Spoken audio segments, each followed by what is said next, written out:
Hello guys. তো এখন হচ্ছে প্রায় সন্ধ্যা লেগে গেছে, 6টা বাজে। আমি তোমাদের সঙ্গে একটা জিনিস শেয়ার করব বলে ক্যামেরাটা অন করলাম। মাঝে মাঝে না এইসব ছোটো ছোটো জিনিসগুলো খুবই ভালো লাগে। কিছুদিন আগে, প্রায় সপ্তাহখানিক হয়ে গেছে, আমার দেওর এক ধরনের আচার চাটনি যাই বলো না কেন আমার ছেলের জন্য নিয়ে এসছে। এবার ছেলের তখন আবার একটু পেটে সমস্যা ছিল বলে আমি ওকে খেতে দিইনি, চাটনিটা আমি খেয়েছি। এবার ওটা না খুবই টেস্টি ছিল। এবার আমি খাচ্ছিলাম আর আমার বরকে বলছিলাম যেটা খুব সুন্দর লেগেছে, তুমি ভাইয়ের কাছে জিজ্ঞাসা করো যে কোথা থেকে এনেছে। তো সেটা প্রায় এক সপ্তাহখানিক হয়ে গেছে, ঠিক আছে। আমি তো ভুলেই গেছি।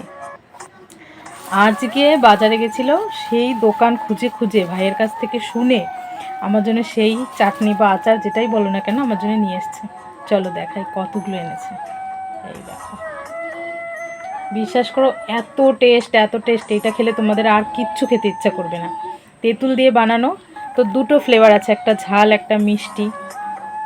এটা হলো ঝাল ফ্লেভারের, এর ভিতর ধনে পাতা আরও অনেক কিছু দেওয়া আছে, ঝাল ঝাল তেঁতুল। আর এটা নাকি মিষ্টি। তো আগের দিন ভাই আমাকে এই ঝালটা এনে দিয়েছিল, আজকে ও দুটোই নিয়ে এসছে।